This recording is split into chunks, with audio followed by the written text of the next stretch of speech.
Good morning, Baltimore, pride of Baltimore. Jan Miles here. Thank you for joining us on Coffee with Chief Mate Jeff Crosby behind the camera. We're in a Saturday morning, a fairly moderate summer Saturday morning. It's not 95 plus, it's low 80s. Hooray! Yeah. And thank you for joining us. Good morning, everyone. As Captain Miles has said, thank you for joining us here this morning. We're going to be finishing up a series going through the commands that Jan has had over his career. But before we dig into that, Captain Miles, you've been tinkering around in the engine room. I guess tinkering is not the right word. You've been working in the engine room, doing some projects. What have you been up to? According to some engineers, they call it tinkering. Sure. So the ship is laid up, hooked up electrically to the shore, and the ship's batteries, house batteries that provide all the 24 volt, it's a 1200 amp hour bank, has been on float charge. Mm-hmm. We're not done and done. You can't walk away from AGM batteries or liquid cell batteries and leave them on just to charge. What happens is there's a sulfation effect that occurs. So you have to blow off. It's okay. So the alliteration is the scum around a pond. If you want to get rid of the scum around the pond, you have to go scrub it. In this case, the way you do it with a battery is you overcharge it. Okay. But very carefully overcharge it. The sulfation is kicked off. And in a liquid thing, it's a matter of gravity. The stuff collects at the bottom, and over many years, if you're doing it diligently, you can wind up with a short coming across the bottom, but it's the full life plus of the batteries. In the case of AGMs, which is a gel system, there's no gravity involved, but you still have this risk of sulfation, which will limit the maximum charge if left unattended. So we've been glued to the shore, not operating this year. Winter times don't present the problem that much, but so I've been going and learning myself, because usually there's somebody the ship got hired on board to turn on equalize, or there's a conditioning is another word, and 24 volt system is going to 30 volts plus, and it's on a timer, and you see the amperage climb down. And the general rule is if you're keeping the finish, if you're finding the amps go down to a number that's at or less than 0.5% of the size of the bank of the batteries, then you're more or less not having that restriction due to sulfation. So we're a little bit late. So I got this voice in the back of my head going off and consulting with our friendly advisor. Said, "You're a little bit late. Let's go. So Sure. got to turn that on. Yeah, and that's been going well. Well, we're seeing improvements, but it's going to be a cycle of day by day by day. Sure, absolutely. So, diving back into where we left off. So you were talking about working on the Western Union, working with youth rehabilitation, right? Yeah, adjudicated youth, which is different than youth at risk, because Sure. they haven't gotten caught up in the law. So there's none of that overarching regulatory factor with folks that are adjudicated youth. Okay. That's a very firm system, and it's different state by state, and there's a fair amount of so there's a lot of linkage there regulatorily. Youth at risk is a different thing. It doesn't mean it doesn't have responsibilities, but it's not as heavily regulated. Sure. And where did that program take you and the Western Union? Oh, their first mission was to join the 500-year celebration in Canada called the Jacques Cartier. 500 years of Jacques Cartier. He's a Frenchman who's credited with having done a lot of marching. I don't actually know much about him personally, in the sense of I don't read his history, but he was an explorer. He was a a hunter. He got to know the cultures of the Canadian area that we see today. So he's credited with the business of more or less, particularly the French side of Canada, establishing that history, that legacy. And so 500 years later, there's a big celebration in Quebec City.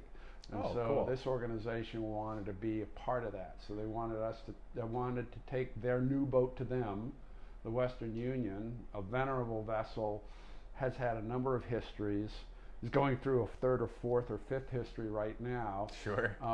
Is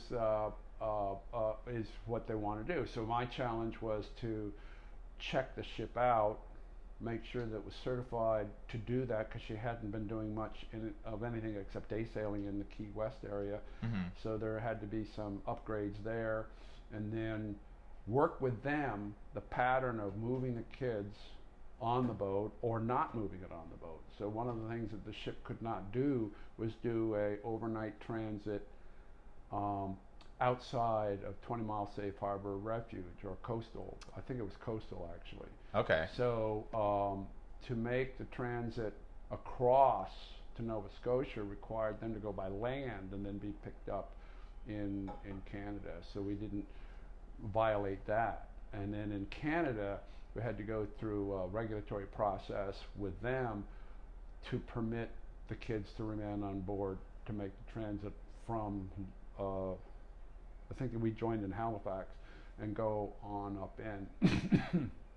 And so there was a little bit of adjusting of their own pretty restrictive regulations in the sense of foreign flag vessel, that sort of stuff. But we were able to keep them on board, and they were fascinated as a nation with the idea of the juvenile delinquent rehabilitation program on the water. The French had a vessel. In fact, there was a program from France coming across. So there was cool. an interesting thing going on there.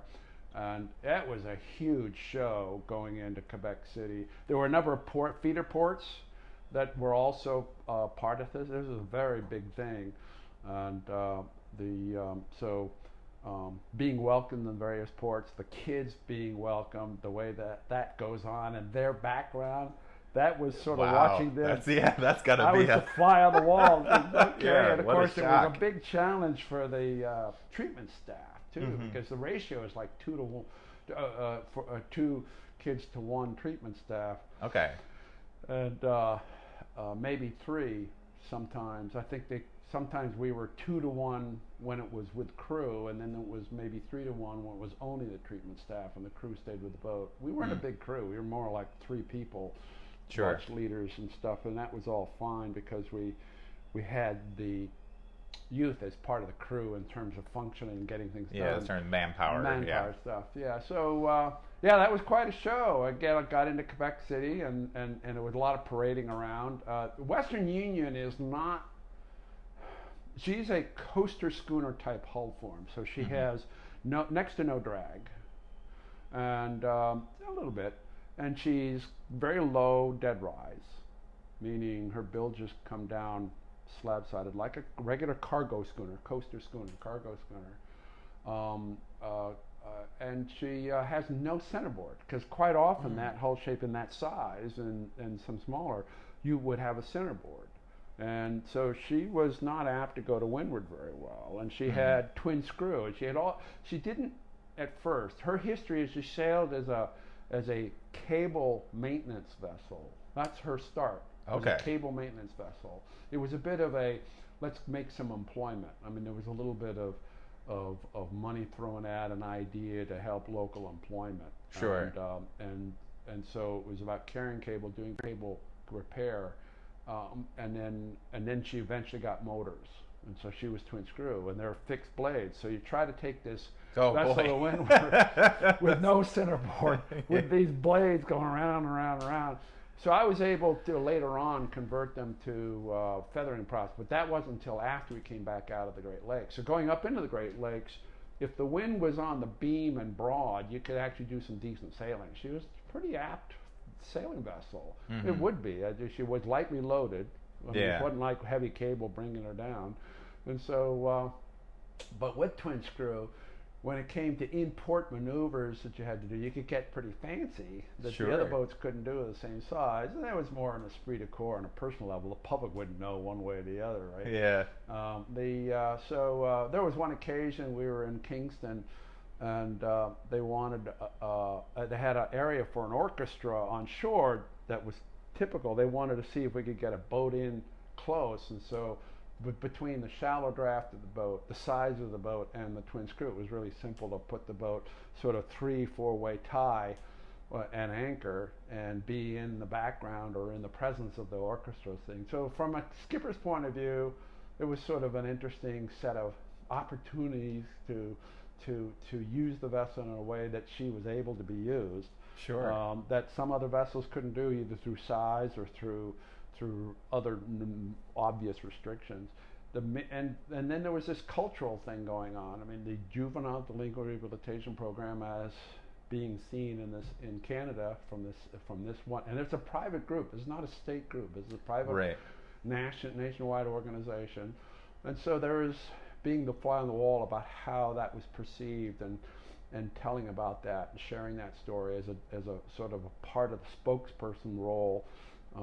The leader of the treatment, Mary Harper, on the one hand doing most of it, and then occasionally, because the captain has to be heard from, Right. supporting that Yeah. supporting that story, and it was easy to do because it was quite a dynamic scenario. Yeah, no, that's really cool. So you're with the Western Union, and then you went back to the Pride of Baltimore. Not right away, because I was with Western Union for as long as it took me to find a replacement. Oh, wow. Okay. That was not easy. Yeah. There was well, first of all, I didn't start right away. I mean, I was happy to have a job, and I knew I wasn't going back to Pride until early 1985. Okay. Because the decision was being made to go to Europe, had been made at the end of the Pacific trip.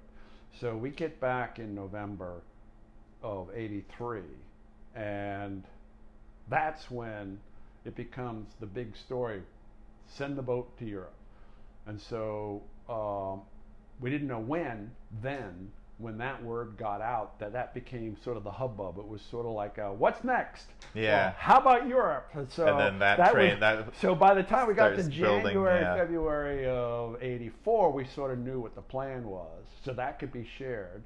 And the commitment arrangements of captains were pre-figured out as well. Because the question was, how do we make a promise like that and assume and depend on it actually being fulfilled? Usually the captains come and go on a pretty frequent basis. You stay a year, you're tired, and there's no reserve captain. There never had been.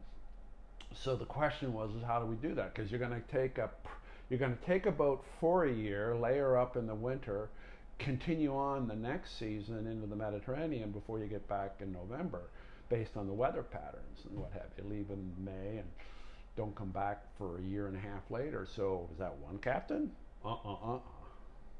Well, then how do we do that? And then the question was, okay, two captains, because the three captains of the first boat after the ownership, not the ownership, but the management, the nonprofit was formed in 1980. It became Armin, then me, then Peter on a rotational basis. So Peter didn't want to do anything about the boat in Europe, but he came back three times to help out with the general rotation. So he did summer times in '82 and then again in '84 because we'd been away for the summer in '83. Sure. And he did the wintertime work with the boat quite often when it was laid up. So I was with Western Union through the year, did a fair amount of rehab of engine room. They were rebuilt. The engines were rebuilt. There was a whole new piping system. There was a number of other changes. And then we ran down to Bahamas. And it was during that winter of the fall of '84 going into '85, I'm trying to find a replacement skipper. Yeah. And never had an overlap, but had found someone who was, I mean, I didn't so much to hire them as I explained the job, and then the hiring was done by Vision Quest. And so it took a little bit of time, there's all that security business of what's your history with kids, all those things had to Yeah. be played. So I wound up coming back to Pride almost at the last minute to do the Atlantic crossing. I was slated to go outbound. So Armin got there first. The mate for the ship was Chris Rosum over here at Living Classrooms, who'd sailed with me before on the way from Eliezer as well as on the Pride on the West Coast trip. So he was really the key person getting the boat ready. Mm-hmm. And Armin and I shared the hiring of the crew, and then off to Europe and without a break. So I got back on board, went to Western Union in the early part of '84, and continued on and did the Atlantic trip. I didn't start to take a break until I did my first stint, which was with Pride, which was just the Atlantic crossing into London, and then Armin took the boat for next 3 months, 2.5, 3 months. And then I came back to Pride to pick her up in Germany, Hamburg, and take her down into where she was going to winter in Malaga. And then Armin and I changed out again in the end of '85. And the decision was made during the winter after that New Year's period when Armin took over in '86, not to go in the Med Okay. because we were bombing Gaddafi. Ah, that's a bit tense. So yeah, so after Western Union, I joined Pride back again. Yeah. And did the Atlantic crossing, did the trip down the coast, and then ostensibly I was going to go back to Vision Quest in the meantime. Uh-huh. But they didn't have anything for me to do. They had a skipper on the Western Union already, and they just didn't have any place for me. So I twiddled my thumbs until my next trip back to Pride of Baltimore, and You mean vacation? yeah, well, yeah, it turned out to be vacation. You know, the other skipper at the time was Kip Files. It went with Kip Files wound up getting involved with Vision Quest. Oh, cool. He fit in with them even better than I fit in with them because he got really interested in the treatment process. And he was quite happy to engage with that. I was more. I'll support it, but I'm not engaged with it yet. I can be a step-in person for an authority figure because that's always a challenge. But I didn't want to be the parenting role that goes with that type of work. So so I got some breaks that were unintended, but still they had value. Mm-hmm. Then I was. The ship was on the way back home when the tragedy happened. Yeah. And I was volunteering a little bit of delivery boat time with Kip on the Western Union when I got word through my father, calling the company, and the company checking in, hearing from Kip on a check-in basis that I needed to call Gail Shaw right away, who was executive director at the time. Mm-hmm. And Dad pointed out the boat's been lost on the trip up from, so your mind fuses. Yeah. And so you go through the proper motions of making contact, and the decision had been made that I should be sent down to Puerto Rico right away, as soon as I could get there. Sure. And so Western Union was en route south of Cape Cod, having just cleared the canal, headed to Newport anyway. So in Newport, I grabbed a car, went to the airport, got an overnight to Puerto Rico, and then got a private plane between San Juan Airport and the Coast Guard base in Puerto Rico. Now the timeline is very stunning. I get this message on the morning Mm-hmm. that it was discovered the boat was lost by a phone call coming from the ship that picked up the survivors. Was that first word of the boat being lost? Is the pickup of? Okay. Right. So that conversation started sometime in the pre-dawn hours. So my dad hears about it soon thereafter, I'm guessing maybe 8 or 9 o'clock in the morning. And before midday, I get word on board the ship. So that evening, I'm on the plane. I'm arriving in San Juan early morning. On midday, arriving at the Coast Guard base. What's going on with the survivors? They're being picked up by the helicopters. Because the boat had to divert to make range for the helicopters coming from the Coast Guard. So 2 by 2 by 2, 8 survivors. They were landing in the airport in Coast Guard base the time I was landing at the Coast Guard base. Oh, wild. And there were some board members already there because of private jets. Yeah. There were 2 company jets based on board members who brought down 2. I think there were a total of 3 or 4 board members, the executive director, and then myself as the support team. Mm-hmm. And so being on the ground that quickly with them, I had a time dilation thing going on where I just assumed they were on the ground already. I don't know what I assumed or why I assumed it, but it was interesting to realize that they were still reeling with having been on the water for 4.5 days in a raft that was half full of water inside in the tubes because of the problems they had with the raft. Mm-hmm. So there was a whole lot of this puzzlement of fancy meeting you here kind of strange phenomenon. That evening we did a session of tell the story, and getting that set up was in respect to the chief mate. He's the senior officer surviving. So John Flanagan, Sugar Flanagan. I approached him and I said, look, we ought to have this conversation. It can be done a couple of ways. You could do it as a group. I just want to hear it. I'm not telling anybody anything. I just want to hear it. Yeah. And they opted for the group thing. So there was this big circle of chairs that evening, and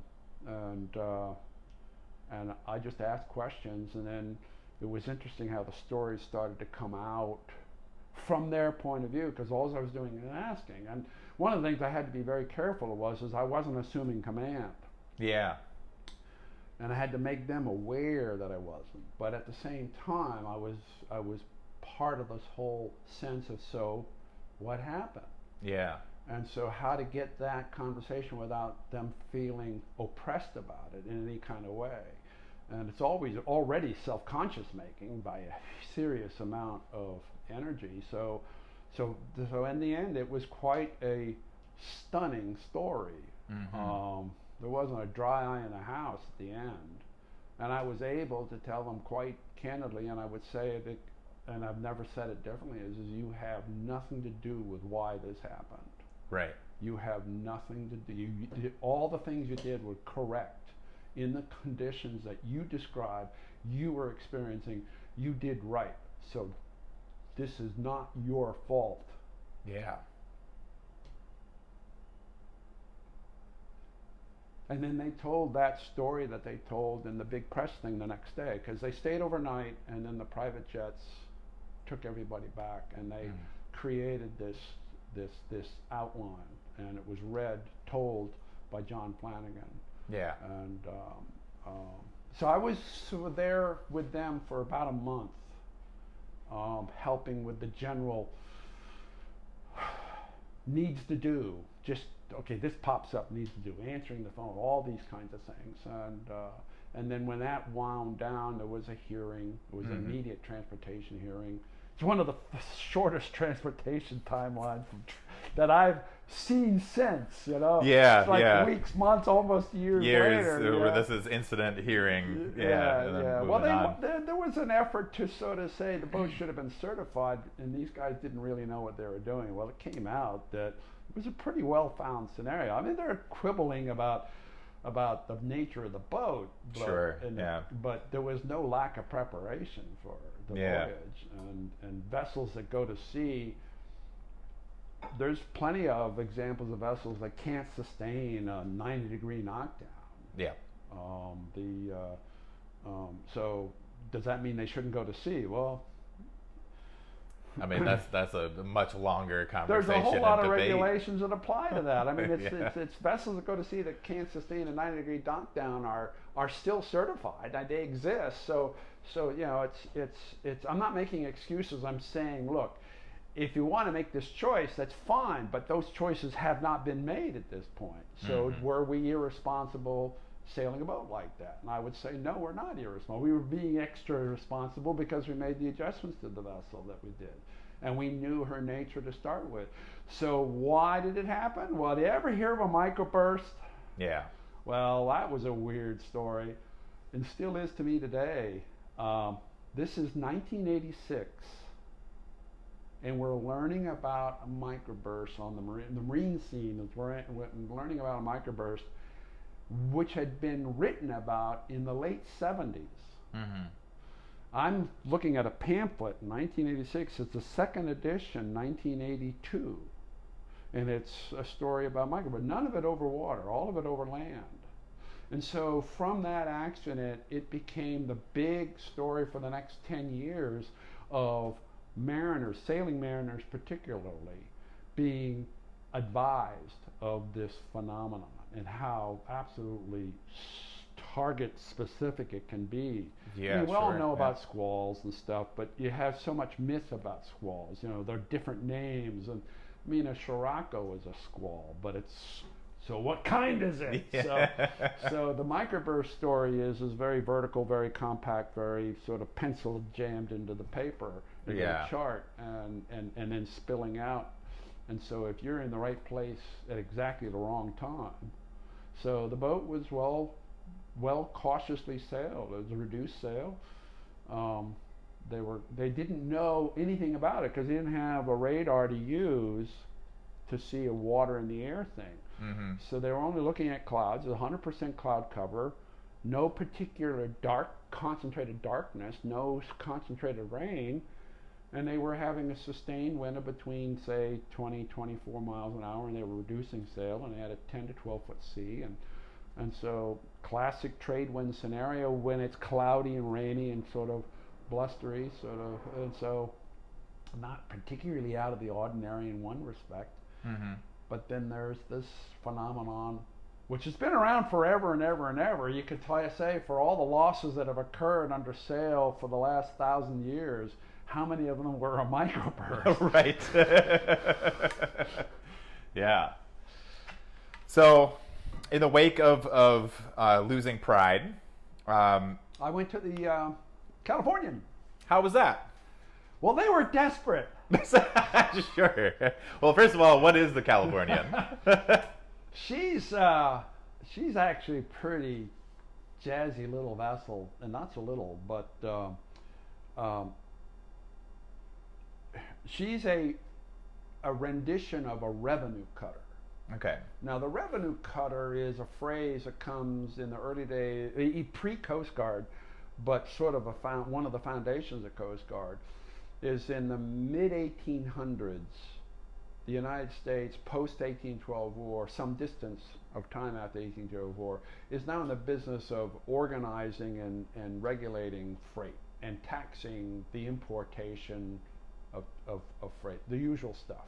So these vessels, the revenue cutters, hence the word revenue, were about checking vessels going in and out of specific port areas while at sea, and doing their job in that context. They were not a military vessel. They were a taxation situation, and they needed to be pretty quick and nimble in order to have the efficacy of just getting up alongside a vessel, making an approach. Yeah. And so there were 10 of them commissioned by the Congress. They were built in different parts of the country, but on a basic model, which was a upgrade adjustment to the Baltimore schooner. Okay. And Yeah. Joey Lane is a vessel that got written about by Harvard Chappell in the Chappell books, because they had a lot of information about that Joey Lane. And so the Californian is the second rendition of the Joey Lane. The first one is the Shenandoah out of Martha's Vineyard. Sure. Vineyard Haven by Bob Douglas. And so both Coast Guard certified. Bob had a lot of trouble with Coast Guard back in the mid 60s trying to get the square topsails accepted. Oh, This is sure. post the tragedy down in the Gulf of Mexico, where all the school kids got killed. I can't think of her name. The Albatross, capsize of the Albatross, which is a vessel hull similar to the Westward, that had a rig adjustment for a movie, made her a sort of a brigantine, without really reducing the sizes to take into account the vessel. So she became, it appears, pretty solid. She became pretty top heavy, but she had not had any problems that anybody was aware of until this one tragedy. So eventually, when Subchapter T regulations came around, one of the things that was part of the concern for stability was, how do you do square souls? So Coast Guard resisted that. Bob actually fought with them quite at length about that. Well, it was the mid 80s, early 80s, when California was being built, and Melbourne Smith was able to negotiate with Coast Guard square topsail. So she's a sweet square topsail schooner in the revenue cutter model. And their desperateness was, they had a captain for a voyage to go to the Hawaiian Islands. Okay. But he abandoned them to get a berth on a boat going to 1986 Statue of Liberty, New York. Oh. Shoot. So I'm at the end of this sort of make sure that the survivors of the Pride were taken care of, and all the business that the company had to go through related to that. When I get this call from California saying, "Hey, Jan, we're looking for a captain, and they need to have this license to go because we're carrying more than 6 when we make the trip across to the Hawaiians," and so we got into a conversation about how to manage that, because while I was available, I didn't have that ocean certification, and so we wound up with 3 mates on board that all had unlimited as mates, but none of them wanted to be the skipper. So they all had the ticket, but didn't want to. So I went on as an advisor, captain. That's like come on, guys. Well, they were in a panic. Sure, yeah. 2 panics. I discovered when I got there. We're in San Francisco, actually in Sausalito, and getting ready to go.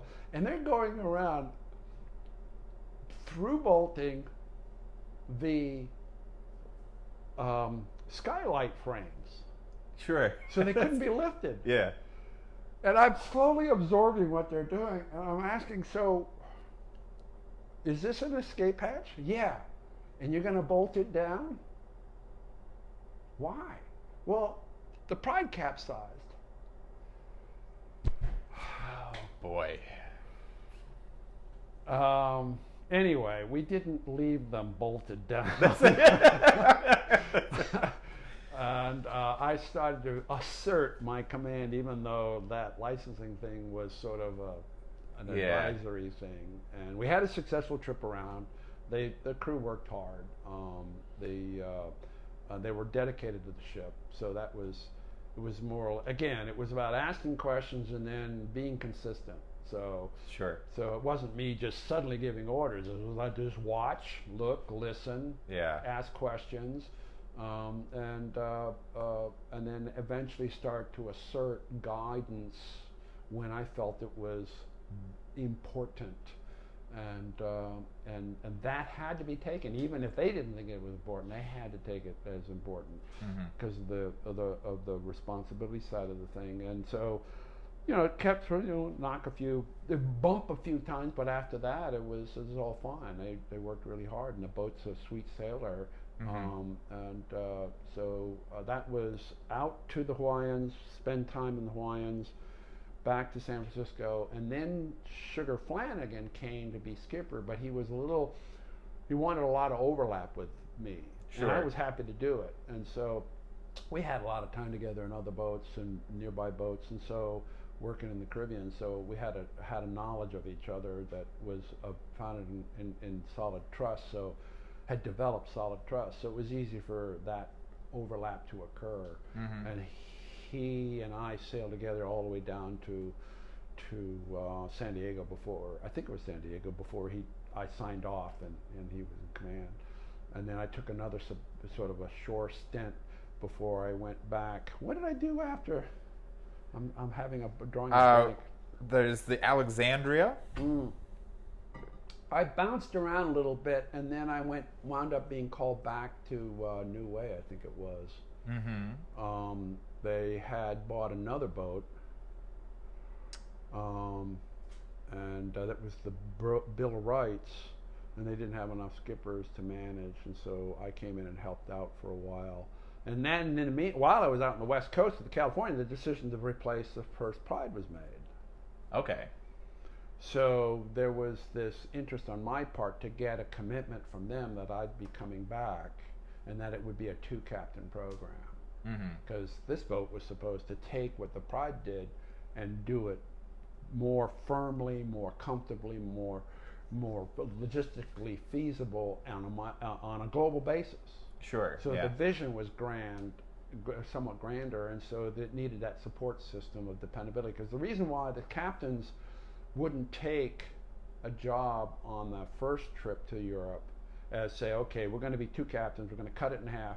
You get to wait 2 years before you come back to the ship.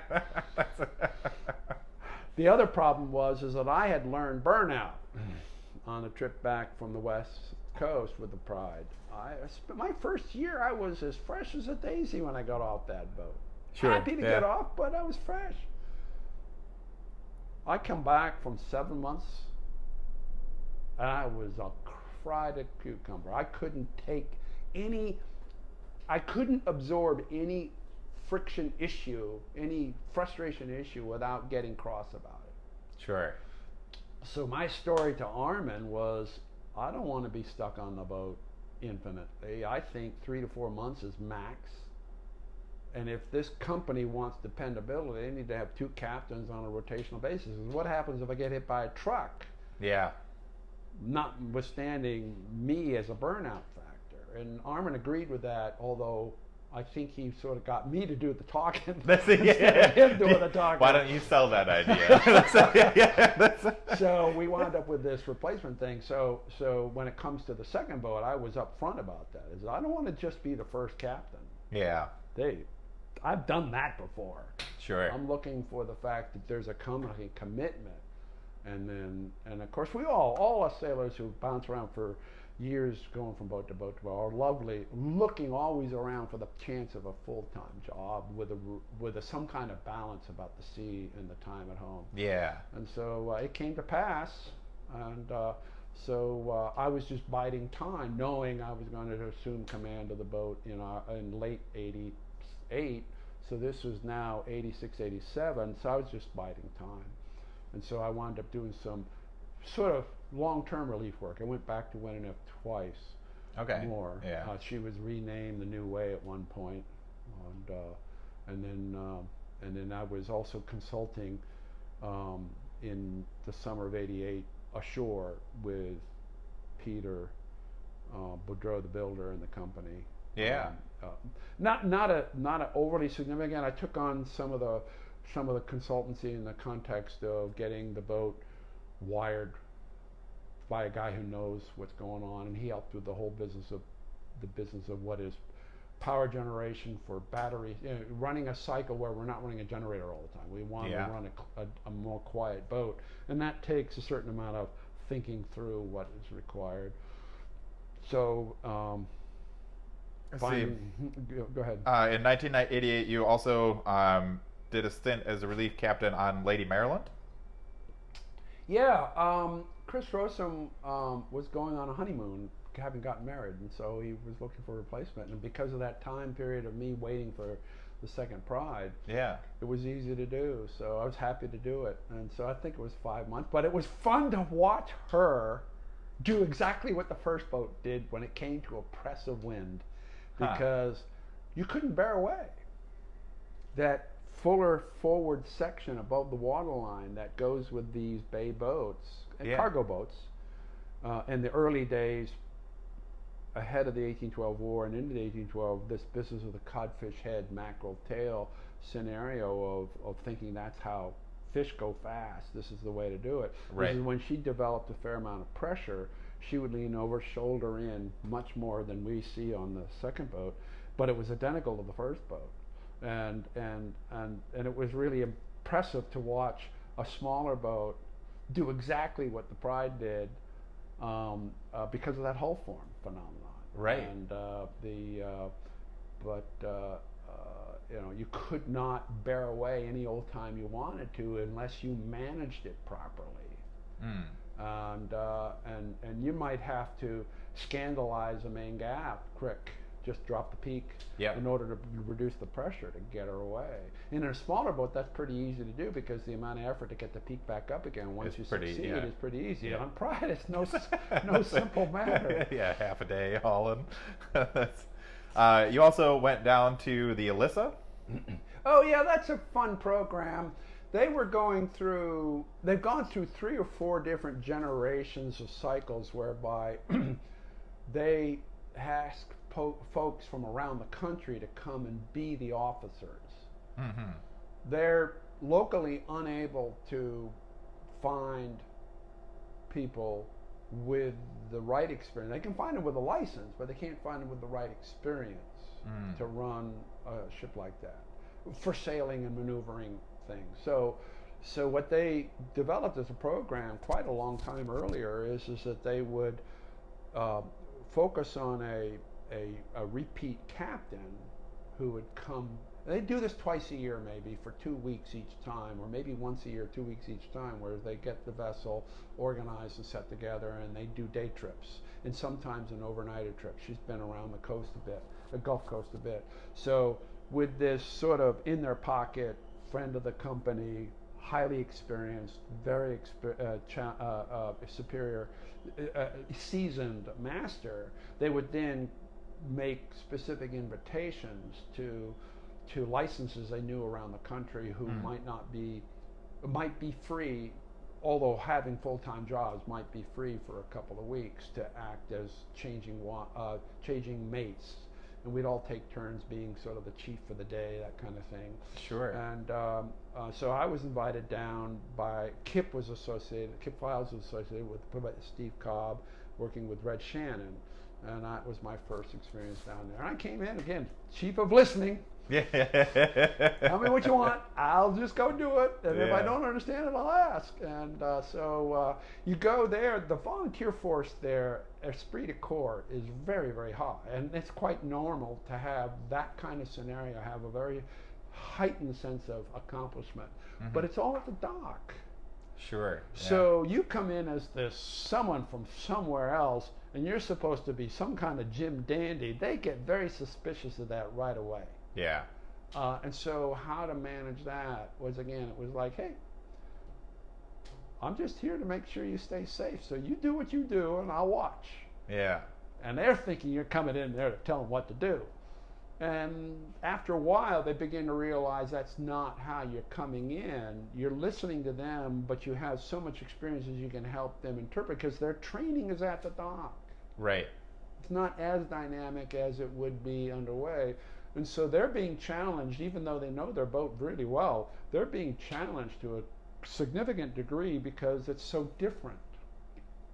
They're actually doing it as against pantomiming it, not to say they don't set sail and raise the yards and brace them around back and forth, but the whole scenario is different. Sure. So you can so once they develop a sense of you're not telling them what to do, but you're helping them improve what they're doing, that trust factor, once it's developed, it takes a little while, then it becomes quite the club. Yeah. Oh yeah, it's really great fun. And so I did that one time then, and then I've gone back since even the second Pride got built 2 or 3 more times, but I haven't been back. I haven't been asked. Sure. It's okay. That's it. I'm not insulted. Been there. It's fine. No, That's a cool program, and they've been eventually getting the boat totally certified. They would have to get a special excursion permit in those days. Sure. But now they've gone and made the vessel an SSV, or are in the finishing processes of making it an SSV. So that's great. That's really cool. And then the second Pride was built. You assumed command of her pretty much right away. Has there been any other relief work since you've been the master of Pride that you've done kind of just in the meantime? Not until recently. Mm-hmm. In 2018, I got this phone call. Pride was laid up. It was a company was in a fiscal situation, and so Pride got laid up. We all got laid off. I think there was hold the office seat warm a little bit with one and a half people. But the Marine side got totally laid off. I set up a bit of volunteering and myself to come and check the boat. Sure. Weren't doing as much as we're doing this year with this layup, which we've learned from. But in the meantime, the boat was secure. I get this phone call. It says, "Can you help us with the Oliver Hazard Perry? We've got this charter with the Navy to go from Annapolis to Philadelphia outside. It's a long period of time. It wasn't a direct motorboat ride." And they were the Navy has a program whereby they populate the Naval Academy through an avenue, not totally, but in part through an avenue that goes through a program up in Newport. Mm-hmm. And it was these candidates that were being bussed down to the Oliver Hazard Perry in Annapolis to then do, I think it was a 2-week stint, 10-day stint. And so they didn't have a permanent captain to go to. They were looking for another captain. The boat had been in the Gulf of Mexico, was coming back, headed to New England for the summer operations out of Newport and southern New England for the summer of 2018. So I said, sure. And that was again, cheap of listening. Yeah. But my introduction to them was, the usual name stuff, and then the other captain doing the introductions and signing off. And I said, okay, just one message. I'm here to help you get your job done. So just remember this. I know how to say stop, and I know how to say no. So they all sort of decide whether they're going to grin or not grin. And then I just ask. And ask and ask and ask, and then we go from there. And they had two things going. It wasn't just sail the boat; it was also their program, Mm-hmm. and understanding maneuvers that related to the program, so time of day and that sort of stuff. So that was again that whole process of communicating. And I wasn't there to change their program. Wasn't there to run their program. I was there to help them get their program done. But that meant having a maritime-centric command decision process that was overseeing their ability to get their job done safely and at full advantage of the capabilities of the boat. So going back to the business of confidence, my confidence about the work of operations and sailing needed to have time to get familiar with the boat. So we're doing this all at the same time. Yeah.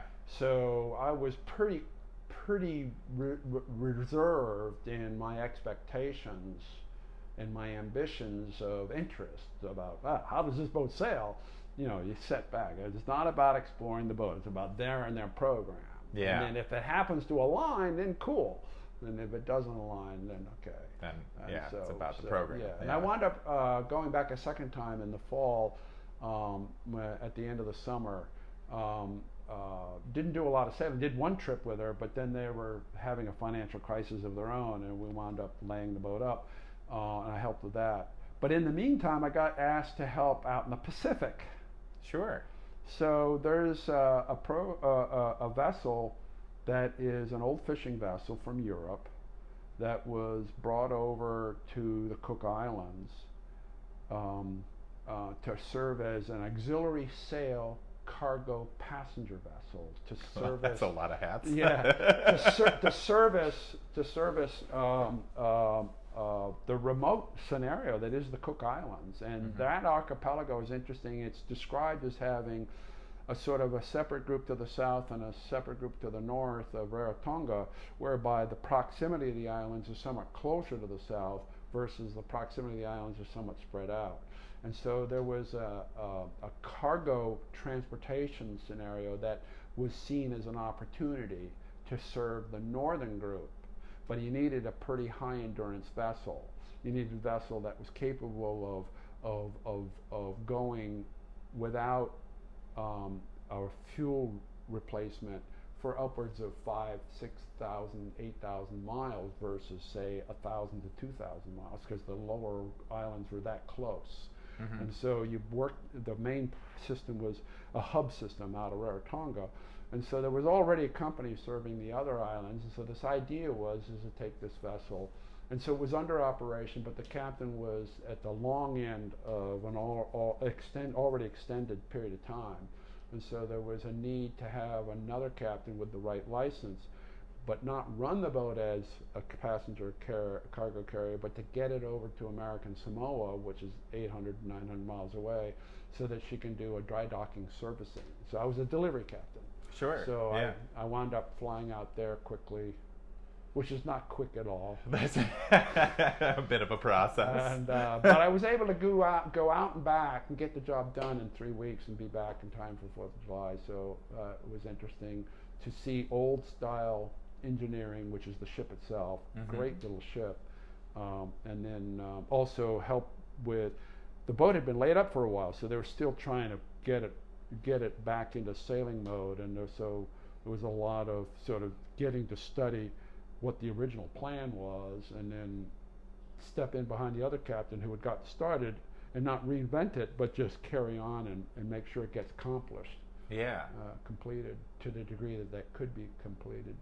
So other than that, it was just waiting for Pride to come back. Yeah, and here we are. Well, there you have it, folks. Those are the commands that Jan has had throughout his career. I want to thank you guys for joining us this morning. We are going to be taking a few weeks off as far as new Coffees with Captain. We'll be posting some of the favorite episodes over the next couple of Saturdays, and we'll see you in September with some new, fresh material. So, Captain Miles, do you have any parting words for us? Please, stay diligent, everyone.